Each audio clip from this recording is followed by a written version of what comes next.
Okay, so I've bought some new selector forks to go on the selector shaft.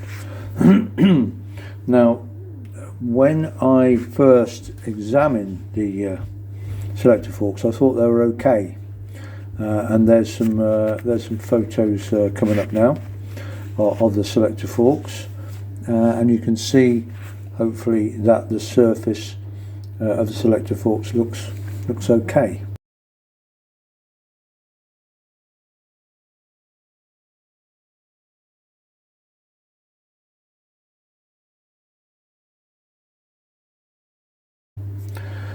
But then, just before I put the started to reassemble the box, I examined the selector forks a bit more carefully, and there are definite signs of wear, especially as you can see evident on the edges of the selector forks. Photos coming now.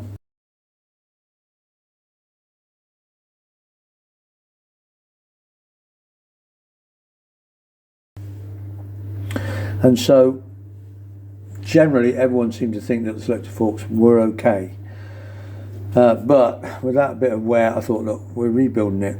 If I can get selector forks, if I can find them, then I'll fit them. And again, my dear old friends, well, it's Jeff in particular at the Aerial Owners Club, they came up trumps. Again, I tried various places. A good place to get things from is Dragonfly Motorcycles, but they don't do the BA box. But Aerial, again, they've remanufactured some selector forks. I bought them. By the look of it, I think this is a remanufactured selector fork. That's the for the lay shaft, and this I think is old stock, but I'm not sure. That says, what is it, VAF does it say on it, whereas this one actually has the correct part number on it, 42BA. But I'm not sure, but that looks like it was all covered in gunge. I'd have to I cleaned it when it arrived, so I don't know. But anyway, what we're going to be doing is we're going to be taking these selector forks off, which are just held on, I think, by these pins and the circlip. It's not a circlip, is it? Split pin. Sometimes my brain just won't work. Okay, so and then we just put the new we'll slide these new selector forks on, which obviously have no wear on at all. And just by the by, while we're here, so talking of Dragonfly, etc., I was able to buy from Dragonfly. They now sell a special gearbox grease, especially for Burman Gearbox, really, and it is Dragonfly motorcycles, not Dragonfly motorcycles. I think it's something to do with the initials of the owners, AN. I'm not sure, but it's Dragonfly motorcycles. But they sell this gearbox grease, which is actually the correct mixture of oil and grease. So it's not just grease, it's not just oil. We'll be opening it in a minute, and it's the right stuff for the Burman Gearbox. So it's sloppy, it's thick and sloppy at the same time. Because just grease, the grease tends to be spun out and just sticks at the side. Just oil, it's too thin. So it's great that it's not cheap, but they sell the right mixture of grease and oil for the gearbox. So when we put these on, we'll be using that to lubricate the shaft as we put the new forks on. Okay, we'll get the old selector forks off, and we just have to get rid of the split pins. So I'll try just straightening the tail of the pins, but to be honest, it's often easier just to cut the pins off, because I'm not going to reuse them. Yeah, it's coming. Okay, pins off. So I'm assuming this pin just comes out. There we go. And then the old selector fork comes off. I'm just checking which way round it goes, making sure that everything, I do actually get it in the right place. Okay, there we go, that's off. And then we indeed have our, let me just get screwdriver or something.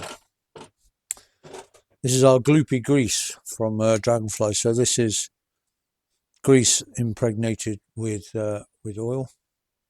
So glue, it's the right consistency for a Burman gearbox. So I'm just going to, let's check we got that around the right way, which I haven't. Have I got the, yeah, phew. Just for a second I was worried. Okay, I'm going to put some gloopy grease on that, and then we're going to try checking it will slide on, hopefully. Yeah. And put the, we on camera, yeah, put the pin in. Put the pin in, not. You see? Should have checked it before, but there's actually, it's slightly deformed the hole, so the pin won't go in. Okay, so I need to take it all apart. And if that's taken a bash or something, but obviously I'll have to rework this. I should have checked before really, but I wasn't expecting that. But I'll clean it all back up. We use some white spirit, get all the gloopy grease back off it, and then I might just have to file down or whatever this this hole to get the, so we can get the pin to fit. Okay, I'm going to try again. I think I was a bit sort of preemptive on that one. So what I've done is I just had a rat tail file, and it looks like probably what happened with this, someone had probably just dropped it and just bent the you know, there was a lip just stopping that pin going in, and that's all it was. So I've just had a very light file, and then the pin's gone in. In so doing, I've cleaned everything obviously very well again, and of course it's given me a chance to check the pin, and there is some slight wear on the pin. I don't think there's enough to worry about, but obviously the more wear you've got, then the less this is going to slide along the shaft, because you know it's going to be, you know, a few thou of wear before it moves. But I don't think there's enough to worry about, and I haven't got another pin. So right, I'll try again. So get some I'll get some gloopy grease on it for the second time. I was saying I was premature because obviously really I should have checked everything fitted before, you know, assembling it finally. Should have done a dry fit. I think we're okay there. I'll put the pin in and see what we got. Got a new split pin there, which I'll sort properly in a minute. I'll just open it enough so it's not going to come out. Let's have a look.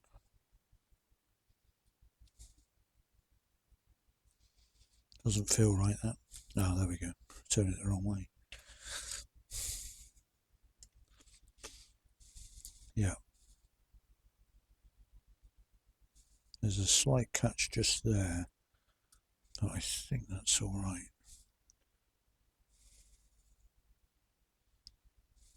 Yeah. Okay, then what I'm going to do, I'm going to open the cotter pin. God, I keep calling everything the wrong name. Split pin. And then I only have a long split pin, so I'm then going to cut it down to make sure that the ends aren't getting in the way of anything. And that's the main shaft one fitted. So now we're going to do the same with the one on the lay shaft selector fork. Doesn't move as far.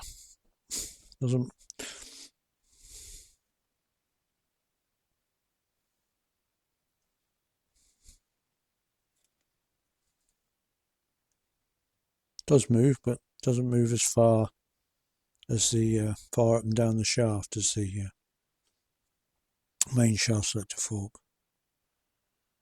I'm hoping that's okay. I can't see there's any could be any different. It's just that the main shaft selector fork moves a long way up and down the shaft, and this one doesn't. Okay, so what I've done is I've just taken this. I took this selector fork back off because I was thinking it's got to move more than that surely, and there we go. It is awkward. It's got a big kink, but obviously it's designed to be like that. You know, it goes there, and then there's a huge. Then it goes back up again, goes down, goes back up quite rapidly. But it's obviously designed to do that, and so I'm happier. You know. So yeah, I thought, hang on a minute, that's not right. But it's I took it off, just checked where the groove was, and sure enough, I could see that the groove had a big kink in it. And there we go. Because I was thinking, well, that couldn't be right, because the whole point of the selector fork is it moves up and down the shaft, and that wasn't moving. That wasn't moving down the shaft at all. Oops, I'll do that. There we go. Good. So yeah, always, if in doubt, take it apart, do it again, because A, it might not be working, but B, again, it's all peace of mind. It's all peace of mind. Okay, great. Forks in. Right, ready to put the selector shaft and the various associated dogs and gears in the gearbox.